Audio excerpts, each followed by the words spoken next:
next point I want us to pay attention to here is wrong motives nullify good actions. Wrong motives void good actions. In every case, whether it be giving or praying or fasting, that Jesus mentioned the Pharisees' wrong motives here, Jesus also mentioned that their actions went unrewarded. Their good deeds went unrewarded. Let's look at it, verse 1 and 2 again.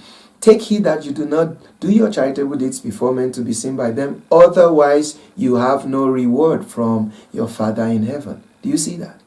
You have no reward if you did it like them, to be seen by men. Look also at verse 2. Therefore, when you do a charitable deed, do not sound a trumpet before you as the hypocrites do in the synagogues, in the streets, that they may have glory from men. Assuredly, I say to you, they have their reward. Jesus says, all they're going to get, they already got from men. Wow. Verse 5, and when you pray, you shall not be like the hypocrites, for they love to pray standing in the synagogue and on the corners of the street, and that they may be seen by men. Assuredly, I say to you, they have their reward. They have all they're going to have as a reward that came from men's praise. Verse 16, for they disfigure their faces, that they may appear to men to be fasting. Assuredly, I say to you, they have their reward. Wow, Jesus is saying, with all the diligence of the Pharisees, they were not getting any reward from God. They were having all their rewards from men. I want you to imagine a typical Pharisee. How many hours of prayer a typical Pharisee might have done in a lifetime? How much almsgiving he might have done because they did this diligently? How much prayer he might have done? How many hours they might have put in these good things? All for nothing. Jesus says, assuredly I tell you, they have their reward from men noticing them, and that's all they're going to get. Let's bring it to ourselves. There are many church attendances, do you know, that have no reward because of wrong motives. There are many prayers that go unrewarded. There are many fasting that it's as if God doesn't even pay attention to them. There are many good deeds that believers do that have no heavenly reward. Why? Because of wrong motives. Because the motives behind them are self-centered. They are self-promoting. They are self-glorifying. God says those motives nullify the good hard work that you do. And there are two reasons. If you notice, number one, while men see and approve those things, they applaud them. Look at that guy praying. Look at that guy fasting. Look at that. Oh, he's so talented and everything. While men look at that, God sees and disapproves the motive. Therefore, there is no reward. Secondly, God doesn't double pay.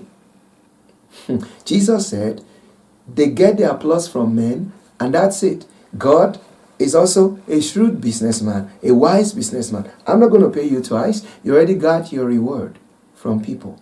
I want you to think about this. Did you ever know that God pays so much attention on motives? This was an eye-opening discovery for me in this passage. That we could do many things that are so grand and awesome in the front of people, in the sight of people. And God says, in my sight, your motives were not aligning with my glory. Wrong motives wash out heavenly reward. Next, then what should we do? What should we do? It's a very important question because we've got to do the right works before God. God says we are created for good works. There are things God expects us to do. But these motive things, how do we handle it? Well, if you want to walk and serve God and you don't want to do it in vain and you want to have your reward from heaven, I believe there are 3 actions that we must take. Number 1, motive examination. Examine and re-examine the motives behind everything you do. You see, you have to ask yourself that question. Why do I do what I do? Maybe you haven't asked yourself before. It's time to begin to ask yourself. Don't take for granted the things you do. Always ask yourself, why am I doing this? And answer those questions with genuineness, with integrity of heart, because you cannot deceive yourself. Every good Christian thing that you have always done and that you are doing, don't take it for granted. It may be as simple as praying, or as fasting, or giving, or going to church, or serving God, or using your gift, or whatever that you do. That is a normal Christian thing to do. Begin to question your motive so that you can assure yourself that they are for the glory of God and nothing else. Secondly, motive purification. When you ask yourself the motives behind what you do, then you may discover that there are some ulterior motives behind what you do. There may be self-centered reasons behind what you do. When you discover that, then it's time to remove those motives and replace them with God-centered, God-glorifying reasons and intents for doing them. And some that you realize that there's just no way this can be to the glory of God, then you can leave it. No matter how creditable it is in the sight of people, if you realize within yourself that the reason I'm doing this is not really for the glory of God, you ought to stop it. If you realize that other things that you're doing, they are for the glory of God, but you have attached along wrong or self-centered motives, then replace, purify the motives behind those things that you do. Or I could put it this way: reprogram your motives, your inner intent and desires behind those things that you do. Motive purification.